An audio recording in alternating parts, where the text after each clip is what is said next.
Ya, silakan, Paul. Ya, tadi Roli awalnya langsung bilang ini penting dan sangat penting.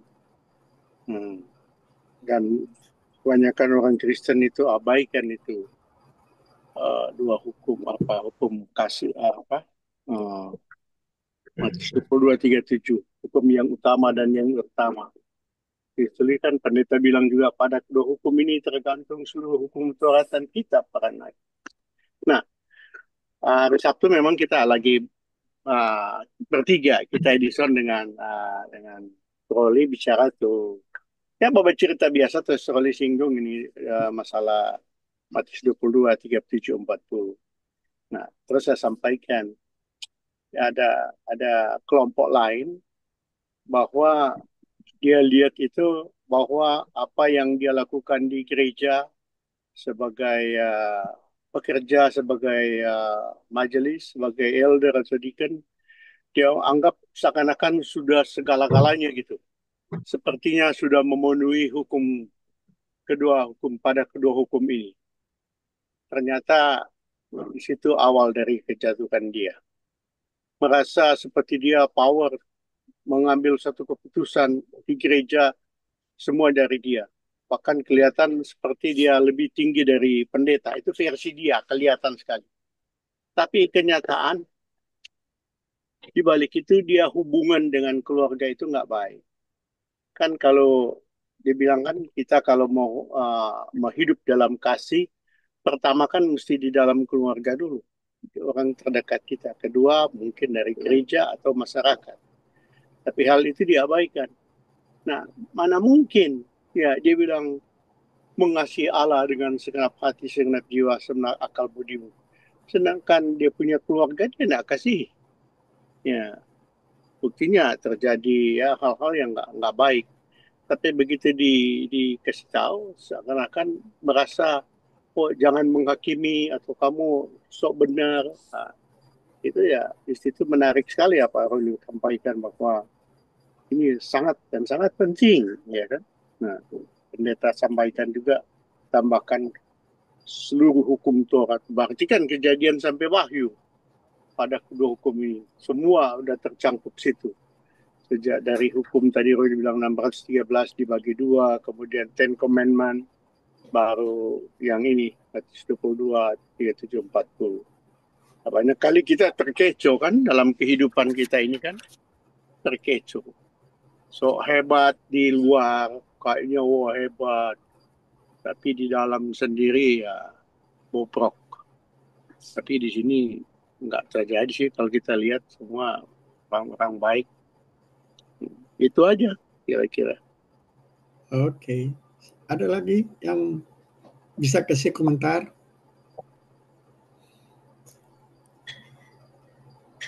Ya contohnya aja kayak kemarin itu Trump Brother John itu saya kira ada di apa di mana di Atlanta, di mana kata Miami, ternyata di Scranton. Pada kenyataan kan apa yang disampaikan Trump Brother ini kan dari Scranton ini kan memang kenyataan di lapangan ya, yang terjadi kan soal tidak menyukai satu dengan yang lain, ya kan?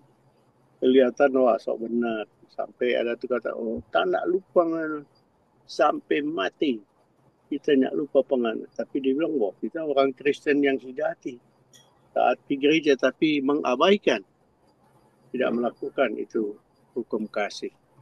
Bagaimana Brother John, kasih komentar. Rolly tidak dengar dari Jumat. Ya itu salah satu yang kita punya prinsip hidup. Sebab kita punya hidup itu selalu kita tidak lupakan asalnya dari mana. Asalnya dulu kita apa sebetulnya. Kita merasa pada suatu saat kita pernah waktu kecil menjadi orang yang paling miskin di dunia. Di seluruh dunia. Makan kadang-kadang.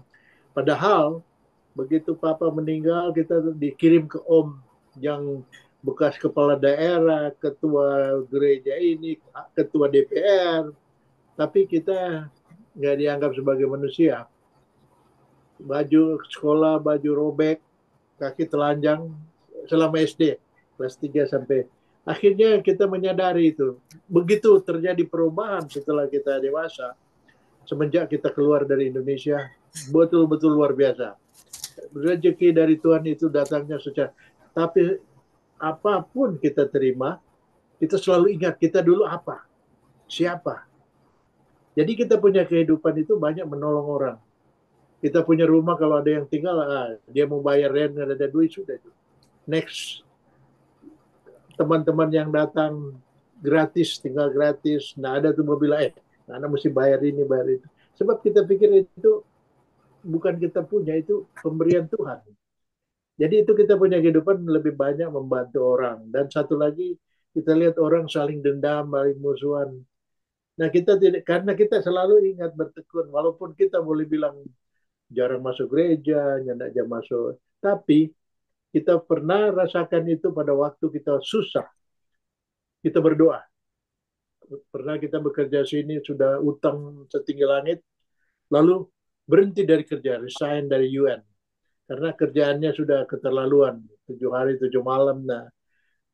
Nah, di situ kita berdoa. Sudah banyak utang, kalau tidak ada dapat kerja untuk bayar rent, bisa ditendang. Sampai kita kirim kita punya istri dan anak-anak ke Holland, karena istri waktu itu masih warga negara Belanda. Luar biasa. Kita lihat Tuhan Yesus ada di belakang kita. Besoknya berada kayak, ya dasarnya supir bodyguard. Akhirnya kita jadi personal asisten. Bukan cuma itu, lebih dari itu. Jadi seperti keluarga sendiri. Next time. Ya, jadi itulah. Dan di samping itu kita kembali lagi itu doa yang selalu kita ucapkan semua orang. Di gereja, kita di gereja Protestan, kita sendiri Protestan, istri Katolik, sama. Itu doa itu kelihatan simple. Ampunilah kesalahan kami, seperti kami mau mengampuni orang yang bersalah kepada kami. Tapi dalam kehidupan sehari-hari itu jarang dipraktekkan. Banyak orang baku dendam, baku itu. Tapi ya buat kita itu, kita tidak peduli dengan orang lain, kita jalankan sendiri. Kita diberikan Tuhan. Jadi bukan kita punya karena pinter atau karena hebat. Enggak. Itu yang selalu kita simpan selalu dalam hati. Selalu ke dalam situasi apapun kita ingat dulu kita apa, siapa. Kalau kita baca Ibrani 12 ayat 4:28. Jadi karena kita menerima kerajaan yang tidak tergoncangkan, marilah kita mengucap syukur dan beribadah kepada Allah menurut cara yang berkenan kepadanya dengan hormat dan takut. Ulang lagi saya baca. Jadi karena kita menerima kerajaan yang tidak tergoncangkan, marilah kita mengucap syukur dan beribadah kepada Allah menurut cara yang berkenan kepadanya dengan hormat dan takut. Nah, oke. Jadi supaya kita selesaikan, ada lagi yang menyangkut pikiran, ya. Karena mengasihi Tuhan dengan segenap pikiran, itu berarti kita mengasihi Tuhan dengan cara kita menggunakan pikiran kita. Itu yang pertama. Yang kedua, kenapa dibilang segenap? Segenap ini mengasihi Tuhan dengan segenap akal budimu. Apa artinya segenap di sini? Berarti mengacu kepada keterlibatan pikiran secara penuh. Jadi betul-betul kita melibatkan pikiran secara penuh. Nah, seperti Pak Pendeta tadi bilang, itu memang mengikuti Yesus tidak gampang. Ya. Karena ayatnya ya, misalnya kita baca di Matius 10 ayat 37-38 ya. Barang siapa mengasihi bapa atau ibunya lebih daripadaku, ia tidak layak bagiku. Dan barang siapa mengasihi anaknya laki-laki atau perempuan lebih daripadaku, ia tidak layak bagiku. Barang siapa tidak memikul salibnya dan mengikut aku, ia tidak layak bagiku. Itu Matius agak positif ya. Tapi kalau kita baca di Lukas 14 ayat 26, wah ini keras. Tapi sih sebenarnya artinya juga bukan harafiah ya. Jikalau ayat 26 ya, jikalau seorang datang kepadaku, kepada Yesus dan tidak membenci bapaknya, ibunya, istrinya, anak-anaknya, saudara-saudara laki-laki, atau perempuan, bahkan nyawanya sendiri, ia tidak dapat menjadi muridku. Barang siapa tidak memikul salibnya dan mengikut aku, ia tidak menjadi muridku. Memang di dalam kepercayaan kita ya, ada beberapa macam di dalam keyakinan kita.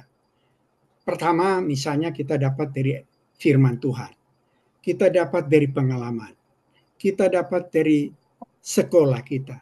Kita dapat dari pergaulan. Nah, ini keyakinan-keyakinan semua ini ada di dalam diri kita. Pada waktu kita berbuat hari-hari, ini tergantung keyakinan mana yang berperan lebih penuh melebihi yang lain. Misalnya, karena kita mungkin tidak menggunakan pikiran untuk mempelajari firman, akhirnya yang keluar keyakinan kita diri sendiri. Itu yang Rasul Paulus katakan di Roma 10 ayat 2 dan 3 ya. Nah, ini penting sekali supaya kita Aku dapat memberi kesaksian tentang mereka bahwa mereka sungguh-sungguh giat untuk Allah tetapi tanpa pengertian yang benar. Ayat 3, sebab oleh karena mereka tidak mengenal kebenaran Allah dan oleh karena mereka berusaha untuk mendirikan kebenaran mereka sendiri, maka mereka tidak takluk kepada kebenaran Allah. Nah, terima kasih Paul. Jadi ini ya, karena mereka tidak mengenal kebenaran Allah dan oleh karena mereka berusaha mendirikan kebenaran mereka sendiri. Jadi yang tampil kebenaran kita sendiri. Karena kita tidak dikuasai oleh kebenaran Allah. Nah, oleh karena itu kalau kita tidak mengasihi Tuhan dengan segenap akal budi kita seperti Amsal 13 ayat 13 tadi bilang, siapa meremehkan firman ia akan menanggung akibatnya. Nah, akhirnya yang keluar karena dari beberapa keyakinan yang kita kumpulkan, ada dari sekolah kita, ada dari pergaulan kita, ada dari pengalaman kita, ini menjadi kebenaran-kebenaran yang ada di dalam diri kita. Sehingga kalau kita melakukan segala sesuatu, yang keluar itu yang dominan, keyakinan yang dominan di dalam pikiran kita. Apa ya? Misalnya, kalau kita sudah berdasarkan pengalaman atau hasil daripada sekolah kita dapatkan ilmu, pengetahuan. Lain kali itu yang kita terapkan dalam kehidupan. Nah, oleh karena itu, lain kali apa yang kita dengar dari firman, kenapa kita tidak bisa lakukan? Karena yang dominan ada beberapa hal yang di dalam pribadi kita ada keyakinan-keyakinan yang ada di dalam pikiran kita. Sehingga yang keluar yang dominan di dalam diri kita. Padahal kita dituntut untuk melakukan firman. Nah, oleh karena itu Paul tolong bacakan Yohanes 14 ayat 15.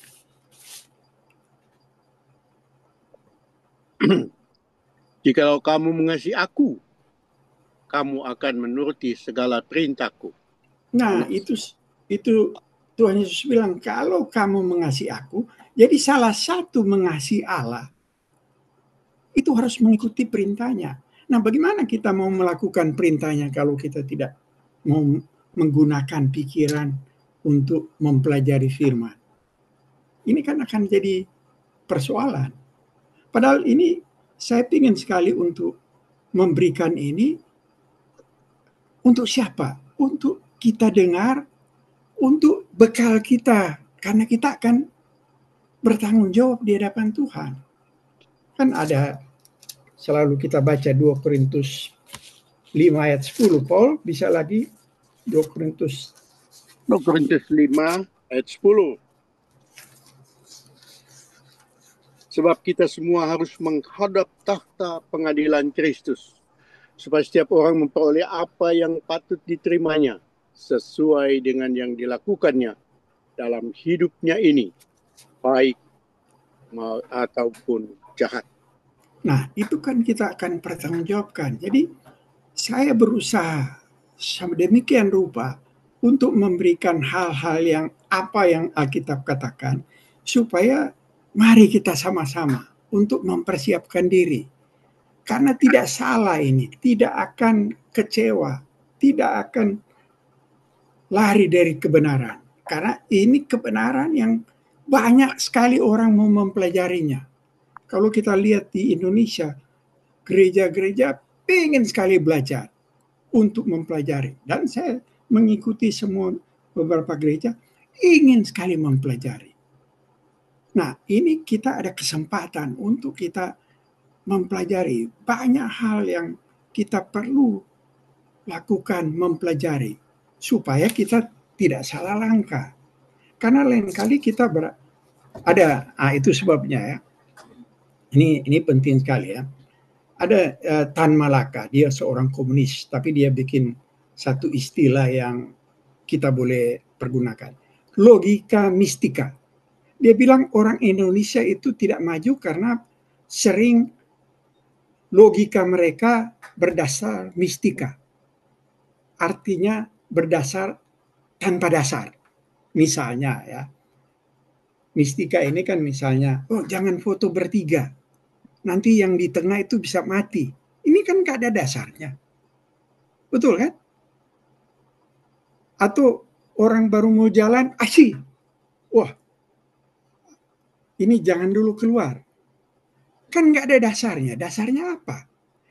Tetapi ini kita bisa terapkan di dalam kekristenan.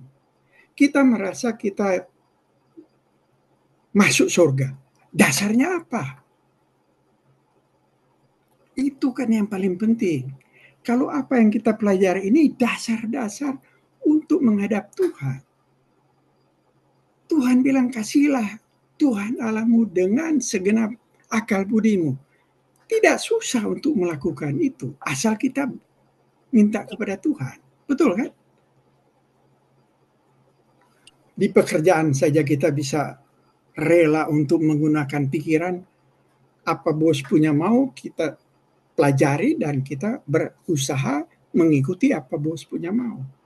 Peraturan yang utama di perusahaan pasti itu yang kita ikutin. Nah, sekarang peraturan di dalam firman, di mana kita sebentar lagi akan bertanggung jawab, perlu kita hadapi. Dan ini nggak sulit. Karena kenapa nggak sulit? Ya kita bisa melakukan pelajaran, dan pelajaran ini sangat berguna. Karena ini menyangkut hal-hal yang Tuhan berikan untuk kita. Nah, oleh karena itu ya, kenapa Tuhan Yesus ingin supaya kita selamat? Tuhan Yesus menyelamatkan kita itu sangat luar biasa siksanya. Seorang Allah mau turun ke bumi menjadi hamba dan mati secara terkutuk. Apakah itu tidak merendahkan diri sampai ke dasar-dasarnya untuk mari selamat daripada murka Allah yang menyala-nyala. Nah, ini yang perlu. Karena lain kali kita sudah percaya. Percaya harus berdasar firman. Saya percaya Yesus.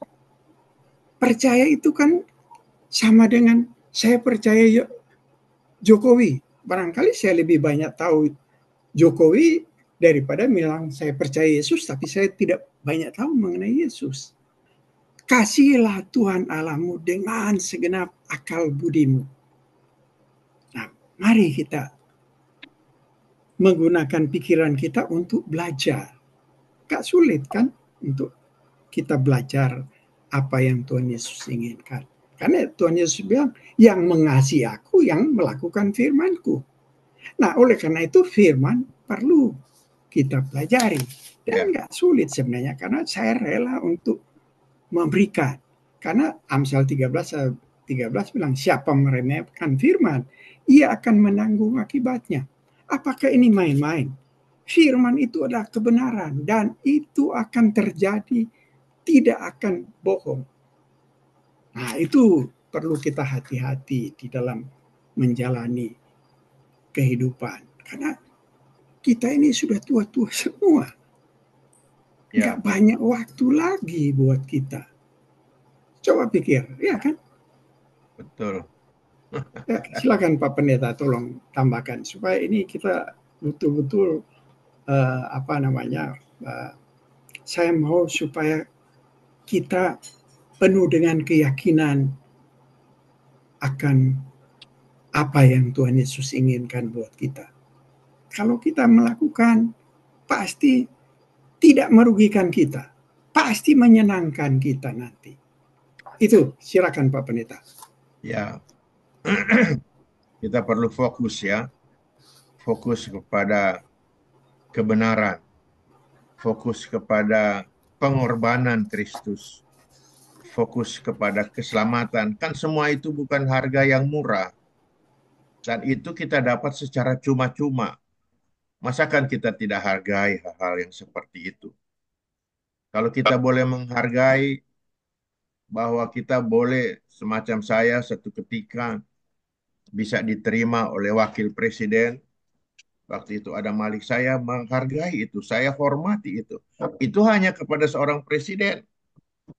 Kenapa kepada Tuhan kita menomor-duakan?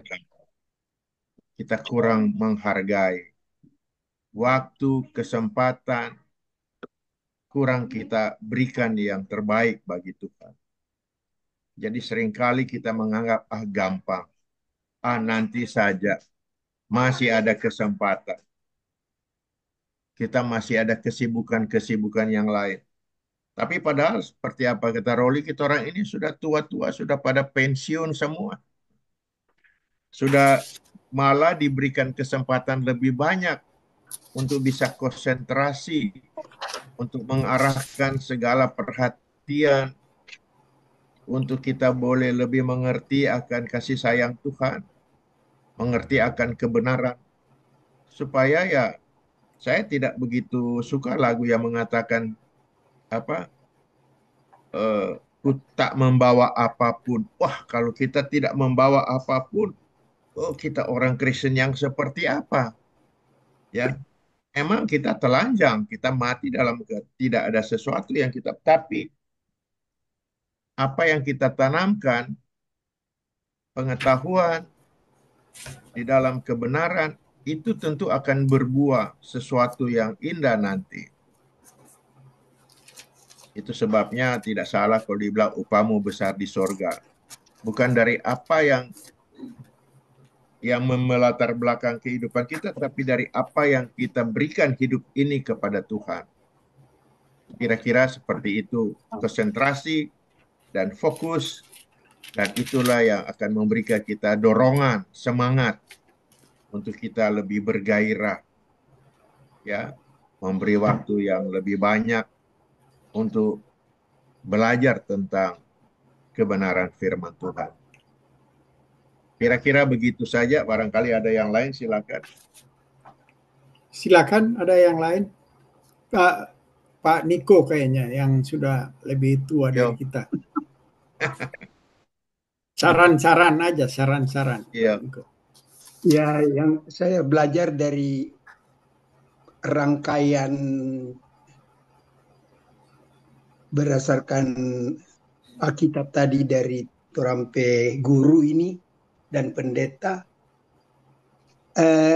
ada saya tangkap kata dari Roli bahwa sebenarnya gampang. Benar, itu tidak salah. Kalau kita makin taat, makin setia, dan katanya suka selalu belajar, seperti pendeta bilang dia tua begini masih suka belajar, yaitu tidak akan terbentuk Torampe diri menjadi rendah hati. Itu DP kunci. Karena orang rendah hati itu orang mau pikul salib, yaitu menyangkal diri. Dan itu perlu pengorbanan. Pengorbanan itu tidak terasa lagi karena orang sudah terbentuk dalam kesetiaan dan ketaatan menjadi mau menghormati, mau memberi diri, dan itu menjalin apa itu, saling menghormati itu sungguh indah tuh kehidupan sehari-hari kalau kita boleh lakukan itu. Dan itu kira-kira yang saya